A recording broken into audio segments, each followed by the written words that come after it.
بسم اللہ الرحمن الرحیم۔ دوستان مکرم، ہم نے روزے کے اثرات کے حوالے سے پہلے یہ بات کی تھی کہ انسان کے اوپر روزے کے اثرات کا ہم جائزہ لے رہے تھے،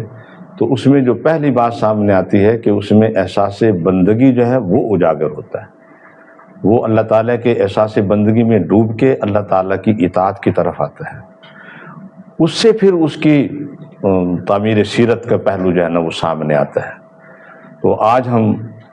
پچھلی اثرات کے ضمن میں ہی یہ حصہ ہم اس طرح پیش کرتے ہیں کہ انسانی طرز زندگی جو ہے اور طرز عمل جو ہے اس کو علماء نے، مفسرین نے، آج تک کے جتنے بزرگان ہمارے ہیں انہوں نے دو قسموں میں تقسیم کیا ہے۔ قرآن نے بھی اس کی تائید کی ہے، جیسے کہ اللہ تعالیٰ ارشاد فرماتے ہیں فَأَلْهَمَهَا فُجُورَهَا وَتَقْوَاهَا، کہ یہ دو گروہ ہیں، ان میں انسان کا طرز عمل سامنے آتا ہے، طرز زندگی، طرز خیال، سوچ کا انداز، فکر کا انداز، اس کا وہ اس کی سیرت کا پہلو اجاگر کرتا ہے۔ انسان کی سیرت تعمیر ہوتی ہے، اللہ تعالیٰ کی بندگی کے احساس والے کی سیرت اور ہے، اور اللہ سے غافل انسان کی سیرت کردار کچھ اور ہوتا ہے۔ قسم اول کے اندر جسے ہم فجور سے تصور کرتے ہیں، وہ اس کا یہ خیال ہوتا ہے کہ فوق البشر حاکم کے سامنے وہ جواب دہ نہیں ہے، وہ کسی کو جواب دہ نہیں ہے، وہ اپنی زندگی میں آزاد ہے، میری مرضی کے جیسے میری زندگی، میری مرضی، میرا حساب کتاب، اپنی اس طریقے کے ساتھ اس کا خیال آتا ہے۔ پھر دوسرا اس کا طرز فکر کیا ہے،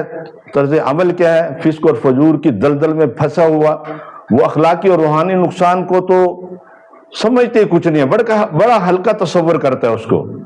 پھر تیسری بات، اس کے اندر مستقل جو اخلاقیات ہیں، جو اس کے قاعدے ہیں، جو اصول ہیں، قانون ہیں، انہیں سرے سے وہ تسلیم ہی نہیں کرتا، اس کی پابندی بھی نہیں کرتا۔ دنیا جہان کی نافرمانی کا وہ ایسے ریکارڈ قائم کرتا ہے کہ انسان سوچ کے حیران ہو جاتا ہے۔ یہ فسق اور فجور کی دلدل میں پھنسے لوگوں کا طرز عمل ہوتا ہے، یہ سوچ کا انداز ہوتا ہے کہ ہم کسی کو جواب دہ نہیں ہیں، جو بات بھی وہ قبول کرتا ہے نفع اور نقصان کی بنیاد پہ قبول کرتا ہے۔ فائدہ نظر آئے گا اسی کی طرف چل پڑے گا، نقصان نظر آئے گا اسی سے پیچھے ہٹ جائے گا، اخلاقی اور روحانی نقصان کو معمولی تصور کرتا ہے۔ لیکن جو قسم دوم ہے، حامل تقوی ہے، تقوی اختیار کیوں ہے، متقین ہیں، صالحین کی جو جماعت ہے، ان کا طرز خیال کیا ہے، طرز تصور، ان کا سوچ کا طرز عمل کیا ہے؟ اس میں یہ ہے کہ وہ اللہ کو حاکم مطلق تصور کرتا ہے، اللہ کے سامنے خود کو جواب دہ تصور کرتا ہے۔ دوسری بات اس کے اندر یہ ہے کہ دنیا کی زندگی کو ابتدائی مرحلہ سمجھتا ہے، یہ اس کا اختتام نہیں سمجھتا دنیا کی زندگی کو۔ وہ کہتے ہیں یہ تو ایک مرحلہ ہے، ایک راستہ ہے جس سے ہم نے گزر کے آخر کی زندگی کو پانا ہے، جو پائیدار زندگی ہے، اس کے تصور میں وہ ڈوب کے زندگی گزارتا ہے۔ وہ یہاں پہ صبر اور شکر کا وتیرہ اختیار کر کے زندگی گزارتا ہے۔ تیسرا اس کی لائف کے اندر جو ایک طرز عمل میں جو خاص بات ہے،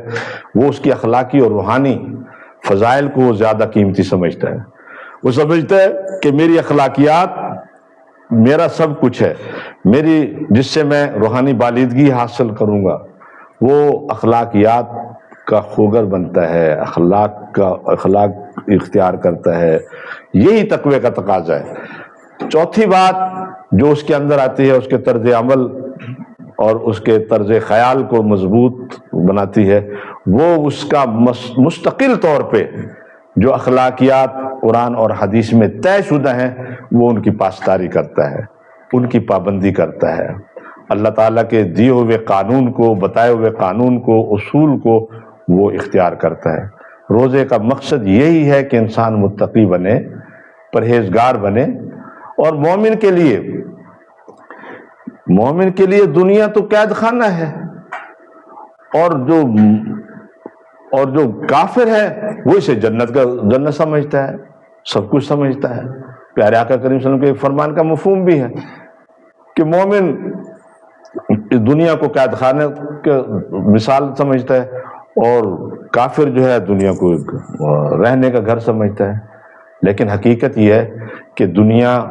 جگہ یہاں دل لگانے کے لیے نہیں ہے، دنیا کچھ کرنے کے لیے ہے۔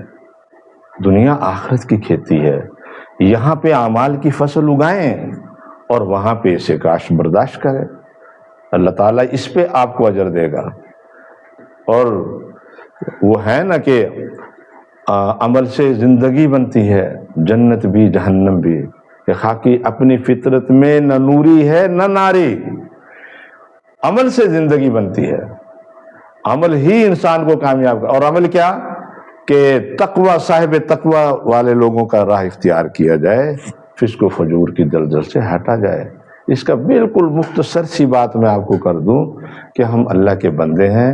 اللہ کی بندگی کا حق ادا کرنے کا طریقہ یہ ہے کہ ہم کہیں کہ ہمارا رب وہ ہے جس کا مصطفیٰ کریم صلی اللہ علیہ وآلہ وسلم نے، جس نے بتایا کہ وہی ہمارا خالق و مولا ہے، اسی نے ہمیں پیدا کیا، اسی نے ہمیں خلق کیا، اسی کی عبادت کے لیے ہمیں پیدا کیا، وہی ہمارا معبود برحق ہے، وہی ہمارا حاکم۔ جب حاکم وہ ہے تو ہم بیچ میں اپنی بات چلانے والے کون ہیں؟ ہماری ساری مرضییں، ہماری ساری خواہشات، ان کی ساری، اگر ہم چاہتے ہیں کہ اللہ تعالیٰ کی مرضی کے مطابق زندگی گزار کے اسے راضی کرے، تو اس کا ایک ہی طریقہ ہے کہ اس کے رب ہونے کو، اس کے رب ہونے پہ راضی ہو جائیں، محمد عربی صلی اللہ علیہ وسلم کے نبی ہونے پہ راضی ہو جائیں، اور دین اسلام کے قانون اور ضابطے کے پابند ہو جائیں۔ رضیت باللہ ربا وبالاسلام دینا وبمحمد نبیا۔ ہم اس طریقے کے ساتھ زندگی کہ اللہ ہم تیرے رب ہونے پہ راضی ہیں، محمد عربی صلی اللہ علیہ وآلہ وسلم پہ اس طریقے سے راضی ہیں کہ وہ ہمارے نبی ہیں، اور یہ سب چیزیں دوستو اللہ تعالیٰ کی بارگاہ میں آپ کے روزوں کی قبولیت کا باعث بنیں گے۔